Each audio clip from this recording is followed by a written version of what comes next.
Then I was wearing shin pads for my first season and a half. Brilliant. I couldn't get my head around why I would pull my socks up, put football boots on, and not have shin pads. So I was wearing shin pads. People would come up to me with a handshake and go, "What's that?" I said, "Oh."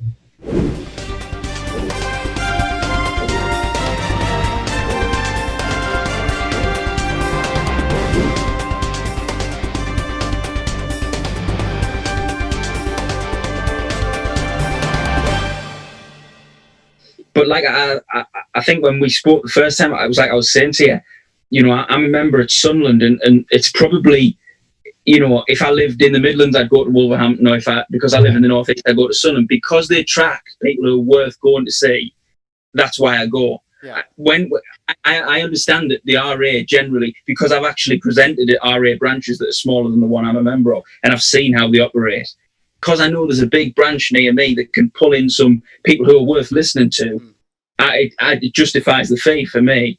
But if I didn't live near a Wolverhampton or a Sunderland, I probably wouldn't, because the smaller branches are exactly what you described. And to be fair, just because I mean that's the great thing as well about Sunderland, is it has that mix. So there's some newly qualified officials that go. And we have the chairman's Jeff Eltringham, so we get all those sort of Moas clips and stuff, which means that we talk a lot about the stuff, and you get the older guys who go, "That's a load of nonsense," and all this and that. There's totally disagreements about, and to be honest, I think the laws of the game were two different books when they were. Well, they definitely are. But yeah, I think it is really interesting to see both sides of it, and like I said, when we get really good people to come in, and obviously they can then call in favours as well, because with them being on the PGMOL, that means that if, for example, somebody gets an appointment or something, you don't end up going, "Oh, well, never mind, we're not going to get that person." They can ask somebody else, and normally they come, and so you're never really left disappointed with that branch, and you learn a lot, and they all seem to do very different topics as well, which I think is really good. You don't just get them talking about their own career all the time. Like I like Chris Kavanagh gave an excellent one about delivering expectancy. Really, really good. And you get that different. They don't just talk about the same things, which I think is really good as well. Positioning ourselves so people know where we are, that we're all behind helping referees, but some discussions need to be discussed openly, and others don't. And I think it's when people understand that. It's like with our helpline. One of the things we discovered with our helpline really early on was that there's lots of people who think they're the only one. It's just them who's getting abused. It's just them who are getting told a crap. It's just them who's getting their head kicked in. It's just them. Yeah. And one of the first things, we never ask them the name unless they want to volunteer it. We never save numbers. We never do it unless they want to. And we always say, look, just so you know, there's other people out there who've had exactly the same thing. And you can almost feel them on the phone, the weight lift off the shoulders, that it's not just me, it's not my fault. And I think our page is good at that, because lots of people don't engage in it, but they watch it and send private messages and say, "Oh, I don't want to say anything, but, you know, that's how I feel, but I feel a bit of a knobhead." Yeah. And it's that sort of like people who doesn't put their hands up in the RA meeting, but will catch someone at the end of it, or at half time having a cup of tea, and say, "Listen, you know, will you ask this for me?" Or where you do that, and we do lots of that, and I think that's another important part of us. Yeah, I think, but that the thing is, and not taking anything away from you, but that should have been the job of the RA, and they have missed out on the support of a lot of people, a lot of referees, a lot of people I knew that were referees that just completely sacked it all off. Because when you do go into the middle of the field, you are alone, you're by yourself. When you come off, you feel like you're alone and by yourself. There's not that kind of support network that is openly accessible like you've created. You've plugged that gap, and you've done a brilliant job of doing it. But it took a third party outside of the existing structure to do that. And that, for me, is a huge failing on because there was a time when the RAFA were going to merge and do this RAFA thing, and that just died on its arse as well, because I was so enthusiastic about that, and about them being like web-led, how there would be like phone numbers, email addresses, just everything that either a new or a referee that was having a hard time could reach out in a very comfortable place, like they're in their own home or it's soon after a game, so it's fresh with them. It just never came to anything. So that Ref Support UK now is doing that is brilliant. Because if you didn't, who would? It wouldn't be there. It just wouldn't exist. I knew there was people in my corner saying, "Oh, I'd love to say that Scouse, but I'm not going to say it. I'm not going to say it." Yeah. So I sort of accidentally fell into the Ref Support bit, was saying, "Well, that's what people want to talk about. Yeah, we want to talk about. We actually know this nonsense goes on, but everyone's scared of saying something." And that's where it sort of accidentally fell into that, and then we knew they were the figures for assaults are not correct, because what they did, they changed how you frame an assault. So now there's contact in a match official is not assault. So they now say, "Oh, the figures for assault have gone down all the time." Well, they're not. Yeah. You just changed how you record them. Oh, it's amazing. Yeah. It's things like that we need to keep flashing up. Look, because people genuinely believe there isn't that many. Well, even on the RA figures, it's 2 a week. Just on the FA figures, 2 a week. Yeah. We believe it's near 6 a week. Right. Because some people genuinely come to us and say, "Look, that lad who beat me up, I see him on a school run with my kids. Why isn't willing to get nicked? Because I know he's going to have me." Yeah. But there's lots of things like that, which is why we wanted, when you have a written report of assault to a county FA, that automatically goes to the police. Is a crime. Because they're reluctant to do that because the police are so busy. So it's all these little subtle changes that we know will eventually, it'll force their hands on. I just hope it's not something serious, if I'm honest. The thing is, I'm scared that it will be. I think that when everything comes back to normal, all of these players that have had this extended break off, you know the sort of player that will put his hands on a referee and they'll be so like full of adrenaline and excited and all that. I don't think it potentially will be too long before you have your first like huge. All it takes is a referee to be knocked out and hit the floor badly to have a real head trauma. We're lucky that these assaults have been not as life-threatening as that, but it's not far off. And with the frequency that they're happening, you can see one being reported fairly soon, unfortunately.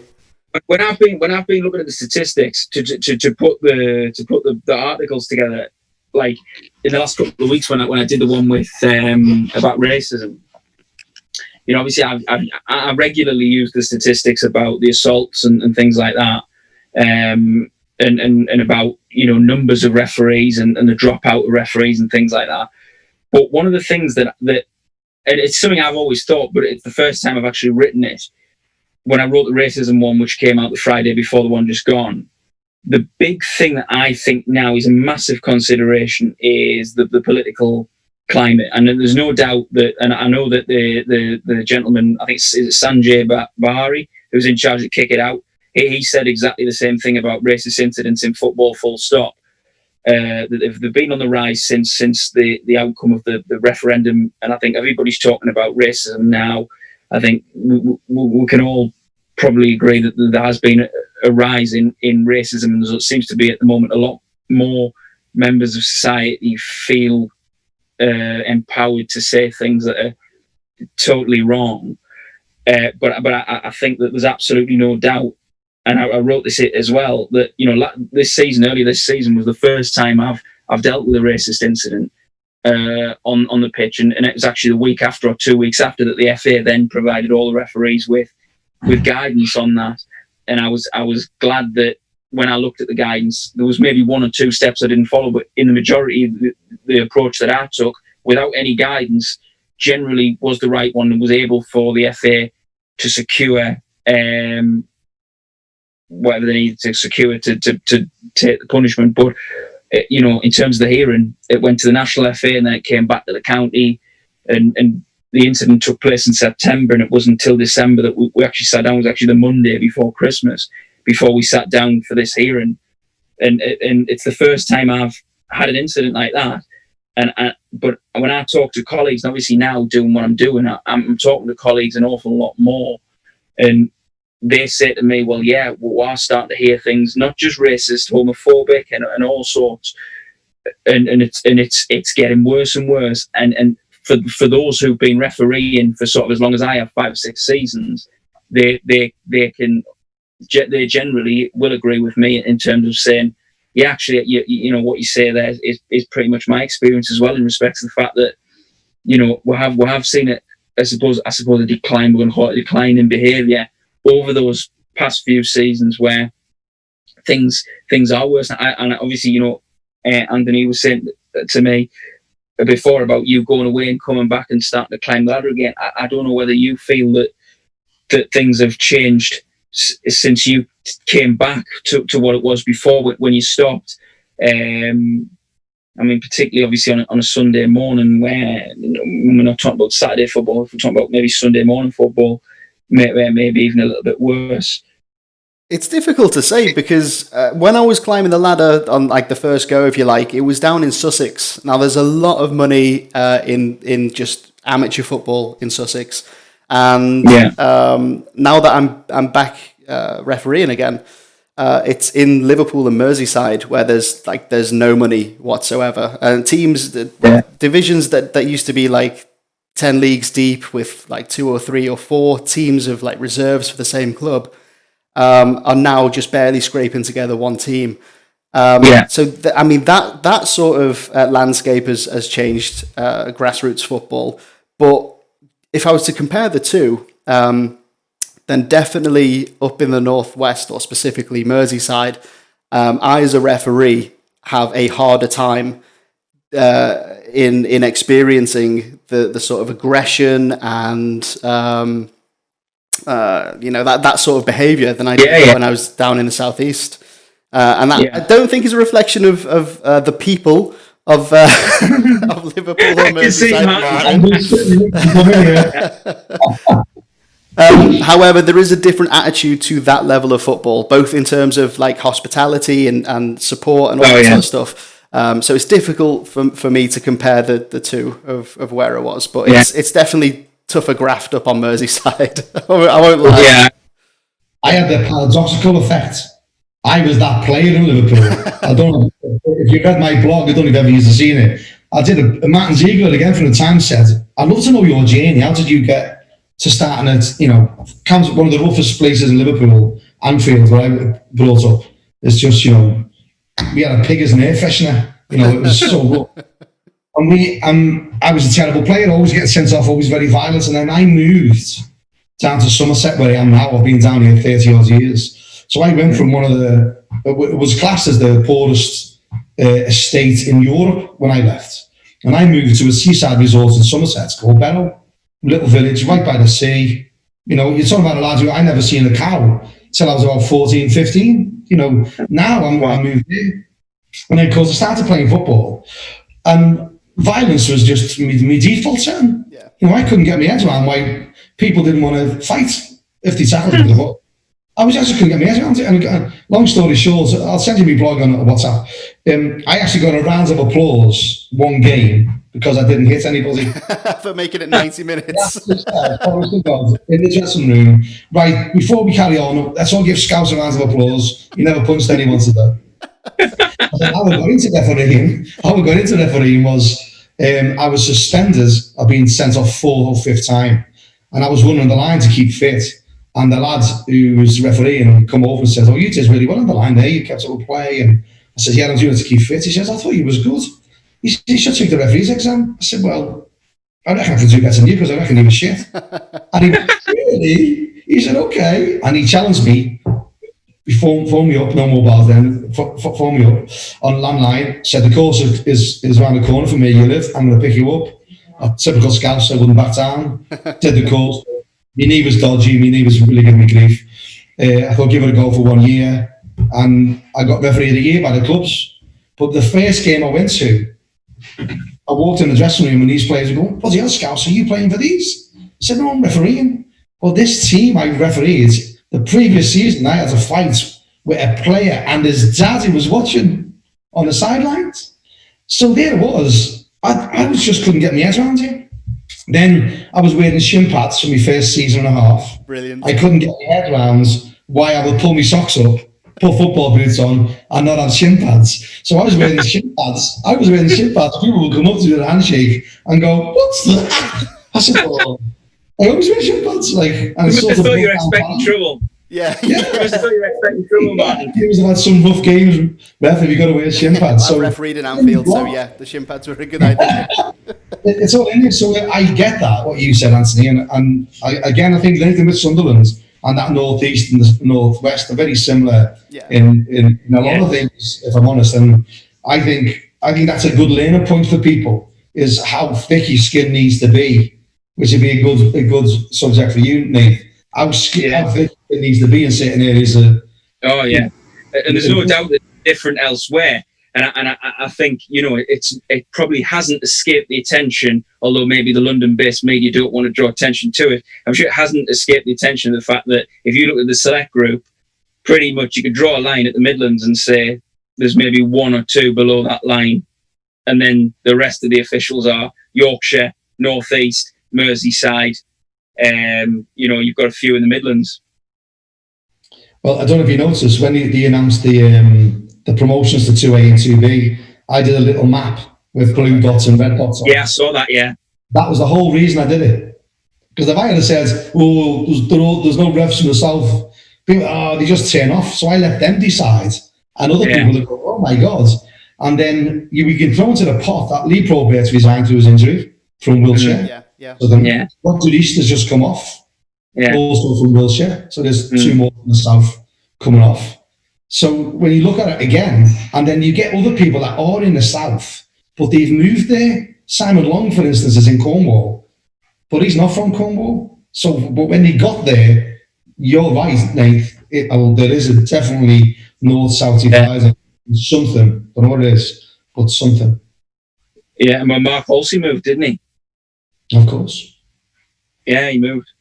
I knew that. So we had I don't know if you've seen a little fallout he had up with Twitter on him. I had a bit of a pop at him. Yeah. And he said, you got my number. And I said, no, I haven't actually. If you wanted to have your number, we'll talk. And all of a sudden, I get blocked by number one line now. But I don't know if you know Guy Beale, who put that tweet out. Was he criticising the appearance of John Moss? Is that right? Yeah. They've been having a go for a while. And that's what I said. Now, Guy Beale's from around here.